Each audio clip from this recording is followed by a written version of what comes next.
Our Introduction to Solutions podcast has us revisiting some of the topics that we've covered previously in this chemistry course, and mostly it just stands as a way to organize the different types of solutions as well as define some of our vocabulary terms and solutions. So let's start with the basics on solutions. We have both pure substances and we also have mixtures. Pure substances are going to be elements and compounds. These are things that have their own physical and chemical properties. They cannot be physically separated from one another. So, for example, sodium is an element. It cannot be separated into a smaller component and still retain the same physical and chemical properties. An example of a compound would be sodium chloride. This is chemically combined. You cannot separate the sodium from the chlorine without using chemical means, and therefore it has its own physical and chemical properties. Mixtures are when we have two or more of these pure substances. They can be elements, they can be compounds. They're physically mixed together. So think about stirring them together. They're not chemically combined. Their composition can vary. You may see one substance of one color and another substance of another color, but these can be separated by physical means. So a good example of this would be salt water. If you think about adding salt to water that you would gargle or ocean water, we could evaporate the water off, leaving the salt behind. That is a physical means of separation. It wouldn't take us doing anything special, applying electrical current to separate those. They can be separated by physical means. Another example I like to use is at Subway. When you get to the very end of the sandwich line, they ask if you want salt and pepper, and they've got those combined in the salt and pepper shaker together. If I were to spill that out on a countertop, that's a physical mixture because I wouldn't want to, but I could physically separate the salt from the pepper, but I couldn't separate the sodium from the chloride in the salt. That would take electrolysis. Let's talk about some more definitions. So we're going to be talking about solutions this entire section, and a solution contains both a solute and a solvent. The solute and the solvent, keep in mind, because this is sometimes challenging our thinking, it can be a solid, a liquid, or a gas. So your solute could be a solid, a liquid, or a gas. It's the substance that's being dissolved. Think of it as being in the smaller amount. So back to our saltwater example, this would be your sodium chloride would be your solute. Your solvent can also be a solid, liquid, or gas. And this is a substance that the solute is being dissolved in, and it's typically in the larger amount. So think about the water that's dissolving the salt. We always think of the water, or water in general, as being your universal solvent. It can dissolve most things, but the exception to that is it dissolves most things that are polar. It's not going to dissolve anything that is nonpolar. When we dissolve a compound into water, we consider it to be an aqueous solution. So when we're writing this in an equation, we would use the AQ abbreviation for our state of matter. Love me a flow chart. We can organize all matter into two categories. So it's either a pure substance, which you've talked about, those are your elements and your compounds. They have uniform physical properties and chemical properties. And then we have mixtures. So these are substances, they can be elements and compounds, they can be pure substances that are physically mixed together and can be physically separated.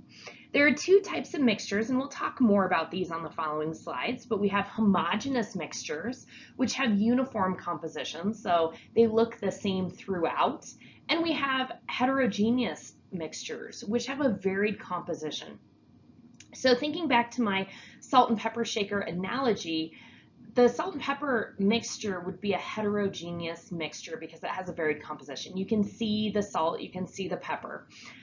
So we will also go into what a suspension is, which is a type of heterogeneous mixture, and then also what solutions and colloids are and how those are different.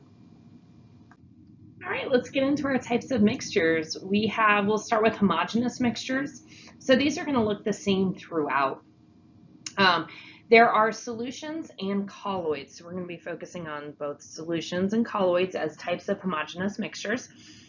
And if you have a solution, you have very small particles, you could not separate these using a filter. So you couldn't pass, say, salt water through a filter and expect to extract out the salt from the water. These are typically transparent.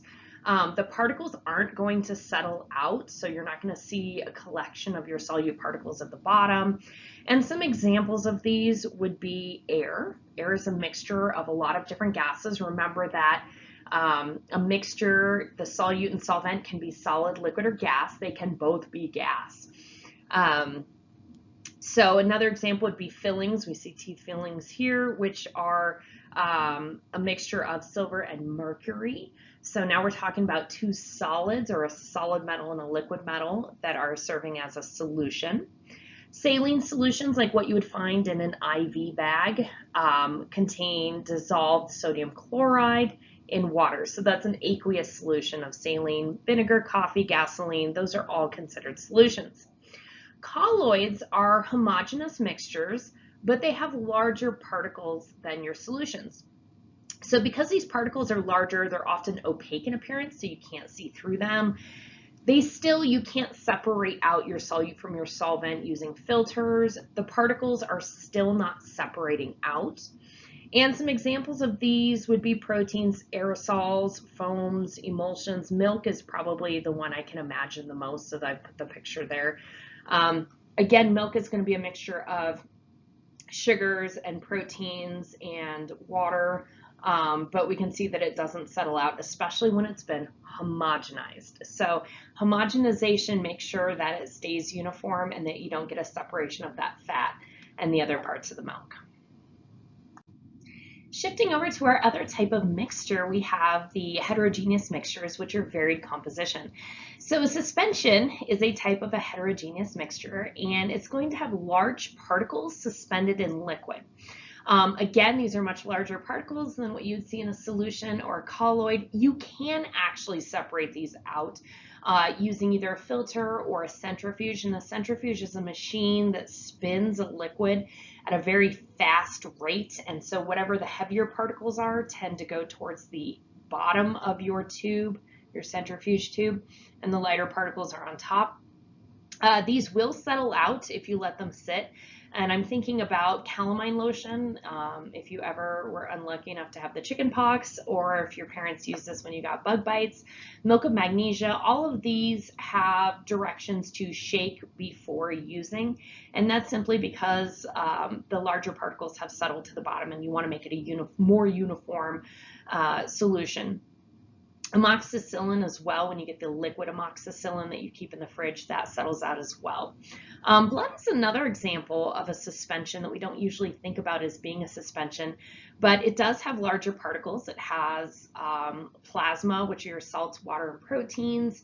It has white blood cells and platelets, as well as red blood cells. And if we were to spin that in a centrifuge, we would wind up with a tube of blood that looks just like what you're seeing in this image, where your heavier cells are towards the bottom and then your plasma is at the top, your lighter part. You can separate them that way. And we've really already talked about all of this, but I just wanted to put some visual examples onto our flow chart in terms of what the solution is versus a colloid versus a suspension versus an element in a compound. So this might be a good one to take a picture of and jot down in your notes.